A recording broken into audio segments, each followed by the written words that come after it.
সীমান্তের শকুন, এক্ষুনি ছিঁড়ে খাও আমাকে। হে আটলান্টিকের ঈগল, শিগগির খুবলে খাও আমাকে।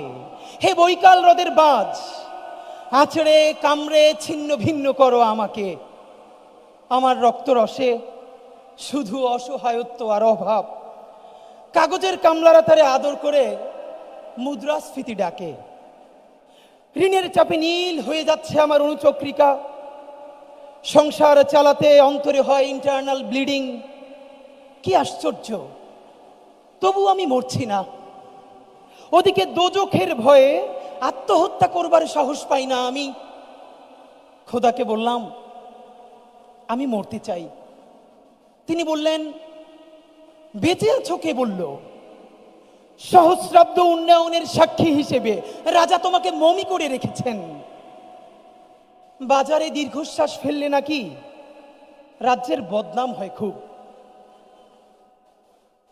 কোতোয়ালরা ফরমান জারি করেছে, আমাকে সারাক্ষণ হাসতে হবে, নইলে দেশি কুকুর ও বিদেশি মাগুরকে একবেলা ভালো মন্দ খাওয়ানো হবে আমার মাংস দিয়ে। নিত্যদিন ব্রয়লারের ভুঁড়ি নাকি ওদের ভাল লাগে না। অথবা আমাকে ভাগ দিয়ে বেচা হবে। মানুষেরও তো মানুষ খাওয়ার স্বাদ হতে পারে, তাই না? ভাগ্যিস তা বিদেশে সুপার শপে বিক্রি হবে না। দেশি মানুষেরই তো হক বেশি আমাকে খাওয়ার। এই দোজখী যখন নিয়তি, তখন আমি উদাম হয়ে ডাকছি দুনিয়ার শ্রেষ্ঠ মাংসাশী হকদের। হে ঈগল, চির ভয়ঙ্কর বাজেরা, হে সাম্রাজ্যবাদী সাহসী শকুনেরা, তোমরা F-35 মতো, MiG-29 মতো দল বেঁধে হামলে পড়ো আমার বুকে। আমার রান, থান, চক্ষু, কলিজা আজ সব তোমাদের গনিমতের মাল। দেশি শুয়োর খুবলে খাওয়ার আগেই আমি ইচ্ছে মতো খুবলে খাও তোমরা।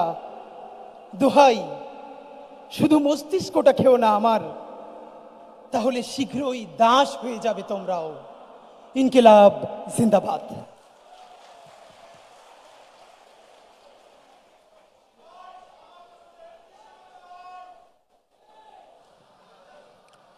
ধন্যবাদ।